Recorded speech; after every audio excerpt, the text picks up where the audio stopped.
Welcome into Bears Now. I am Harrison Graham. The Bears have 2 second-round picks as of now, picks number 39 and 41. A lot of NFL draft experts believe day 2 is the sweet spot of this draft. So we're going to take a look at 10 players that I think the Bears could draft in this range in April's NFL draft. Let's start with Donovan Jackson, the Ohio State offensive lineman, who I think is becoming one of the more fascinating prospects this year, a 3-year starter at left guard, and then the back half of his senior year, selflessly, I should say, English Harrison, kicks out to left tackle due to the injury of Josh Simmons. Plays pretty well there as well. And Dane Brugler kind of made that point of saying, after a rough first start at left tackle against Penn State's Abdul Carter, certainly no shame in that, Jackson played at a high level the rest of the way in 2024, including an impeccable playoff run. Long considered a guard prospect by NFL teams, his left tackle tape was better than what he showed at his previous position, forcing scouts to reevaluate his best fit at the next level. I love this guy's selflessness. I love his positional versatility. I still think he's probably a guard in the NFL, but I like that he's able to kick out there. And I think given the Bears situation, you would probably have him play left guard. But who knows? Maybe long term, after Braxton Jones, a feature starter this year, you let him walk. Maybe you kick out Jackson next year to left tackle. I think if he's there at 39, the value's fantastic. He's trending up. I could see him sneaking into round 1. Most draft analysts have him in like the 30 to 45 range in terms of prospect ranking. So that's kind of right where the Bears are, 39, 41. So we'll see where he goes. But if he gets to 39, I'll love that selection. Same with Omarion Hampton, the running back out of North Carolina. To me, you get him falling to the number 39 pick. I get pretty tempted at that point. To me, he's the second best running back in this class. He's shifty. He's really good north and south. He catches the ball well, and he's got 2 years of excellent production.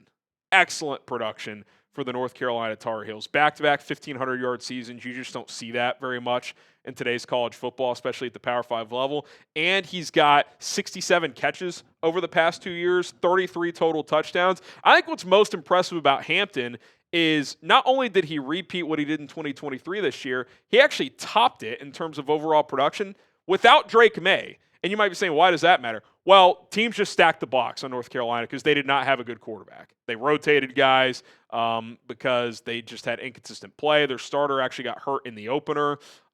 It was more of a run-first quarterback situation with Jacoby Criswell, who got most of the starts. For him to still pump out 1,600-plus rushing yards against 7-8-man boxes a lot of the time, I mean, that's pretty impressive. He's got good vision. He's not a burner. He's not going to just, I don't think he's running a 4.38 at the combine, but he's fast enough. And I think he's shiftier than a guy like Kaleb Johnson, who we'll talk about in a little bit. So I like him a lot. I think in that 39-41 range for a guy that could sneak into the first round is really good value. I think he's a day 1 starter in the NFL. Who is your favorite draft running back after Ashton Jeanty? Is it Omarion Hampton? Is it Kaleb Johnson? Is it a Travion Henderson, a Quinshon Judkins, LaQuint Allen? It's a really good running back draft. I think it's Hampton. Let me know what you guys think in the comment section down below. Back to Ohio State, JT Tuimoloau, and you could include Jack Sawyer here as well, although if I had to guess, I think he goes round 1. Tuimoloau, though, number 1 recruit several years ago. Kind of was a flashy player throughout his college career, but seemed to put it all together his senior year, specifically in Ohio State's playoff run. I thought he was the best player in the college football playoff out of all 12 teams in it. He had 6 sacks. He was unblockable. He was absolutely fantastic for the Buckeyes down the stretch. He was critical in their playoff run, especially in that Texas game where that kind of became a defensive slugfest in the semifinals. He was fantastic. He also, again, could sneak into round 1, but feels like an early day 2 guy. Went back to Ohio State because he wanted to win a national championship. So did his teammate Jack Sawyer. They accomplished that. So these guys are winners, which the Bears could use more of. And I think you put him opposite of Montez Sweat, you'd be feeling pretty good about that. Zabel, who certainly improved his draft stock at the Senior Bowl. Now, some people thought he improved it enough to take him in the first round. I'm not sure I'm there.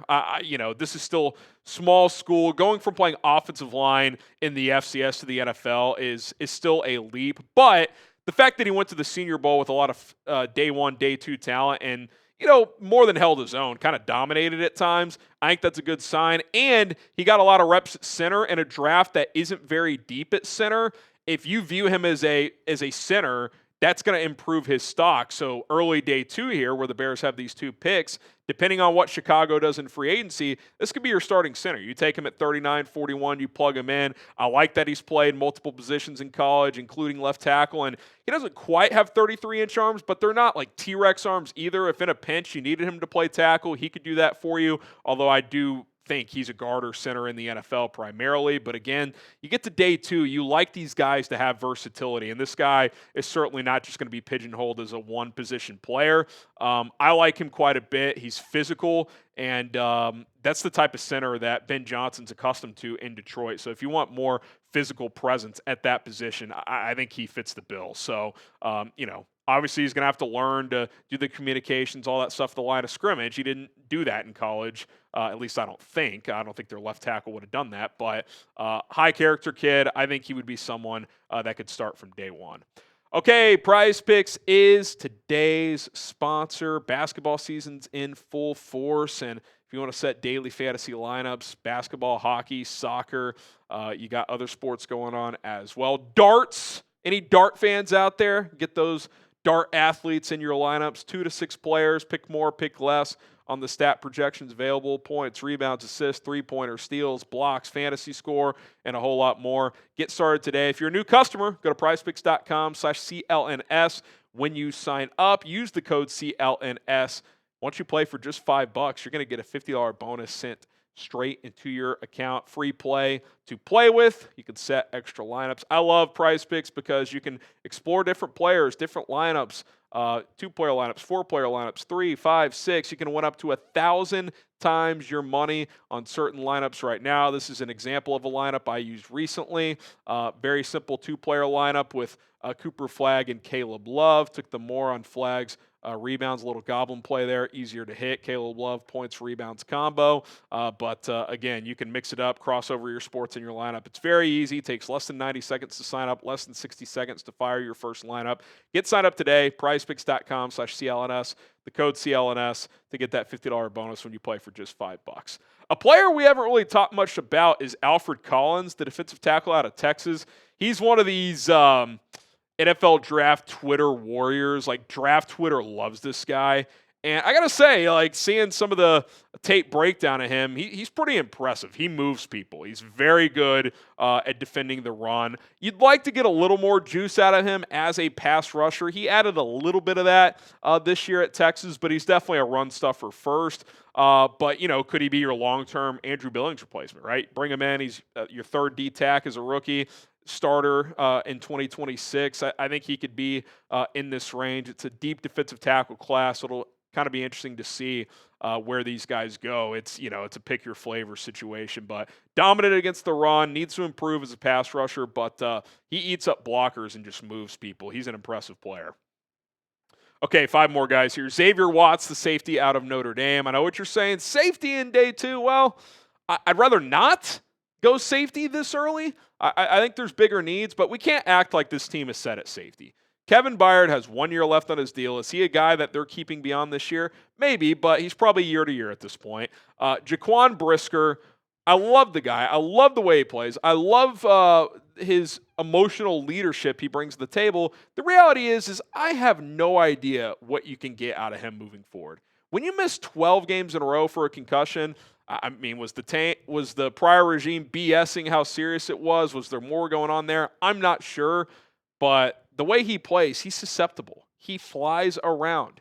He plays kind of head first. That's how he plays. He was asked a couple years ago when he had one of his other concussions. He was like, yeah, I play how I play. I can't really adjust how I play. So, even if he's healthy this year, like, is he a second contract guy? Like, he'd have to prove he can stay healthy this year. And Xavier Watts, I mean, he is a ball hawk. 13 picks over the past 2 seasons. He can play both safety spots. He was kind of a roaming linebacker earlier in his career at Notre Dame. So I'm intrigued. Again, I'd rather go elsewhere here, but it's one of those situations where it really just depends on how they view Jaquan Brisker moving forward. If you want more Bears draft coverage, prove it. Hit that subscribe button. We'll continue to pump out content, mock drafts, draft target videos, kind of player breakdowns for guys the Bears could take. All you got to do is subscribe. We'll have you covered for the next couple of months. Okay, Kaleb Johnson, didn't forget about him. Don't worry, you Iowa Big Ten fans. I think he's my third favorite running back in this draft behind Jeanty and Hampton. Very productive season for an offense that usually struggles to get consistent production. So to rush for 1,500 yards and 23 total touchdowns, I think you can get more out of him in the pass game as well in the NFL. I'm not going to confuse him for like a prime Le'Veon Bell, but I think he's a guy that you can run routes with out of the backfield, certainly do the screen game with as well. I think he's a little stiff as a runner. Like, he's kind of more of a straight line guy. I don't think he's quite as shifty as a Hampton. I know Dane Brugler has said in an outside zone scheme where you kind of get him where he just sees hole, hits hole, like he could be really effective there. It'll be interesting to see how much of those type of concepts continue in the Bears offense under Ben Johnson. Again, he said he's recalibrating this entire offense, so it'll be interesting to see what it looks like. But I think if you're comparing him and Hampton, kind of depends on the type of scheme you're running, I think. I think Hampton overall gives you a little more versatility as a player, but don't get it twisted. I love Kaleb Johnson. I think he's worthy of a second-round pick. Aireontae Ersery, a player we've taken a couple of times in mock drafts, the left tackle out of Minnesota. I like that he's a 3-year starter. He's very experienced in a good conference in the Big Ten, and he's been a good player. I think there's some technique things that need refining, which is probably why he won't be a first-round pick, because he's got the physical stature and athletic traits to be a round one pick. He's almost 6'6", 339, moves pretty well for his size. He's powerful, but his pad level at times can be a little top heavy. He's got an inconsistent punch, so I think he's got to improve in a couple of areas. But you would hope with a guy like Dan Rochar, who's developed a lot of offensive linemen and has a better track record of doing that than a Chris Morgan. I think in round 2, I'd feel comfortable taking the swing here because maybe he's your swing tackle as a rookie, and then he takes over for Braxton Jones in year 2. Now, ideally, you're drafting a starter at 39 and 41, but this all depends. How much do you value this guy long term? What did you do in free agency? So we'll have to wait and see, but I think this is about the range where he could come off the board. Who will be the 2025 starting left tackle? BJ for Braxton Jones, or if you think it's someone else, predict down in the comments. I think Braxton Jones is the leader in the clubhouse. I think the Bears will address the interior first and foremost, but I don't think it's a given Braxton will be the guy. I think he'll have to earn that job once again.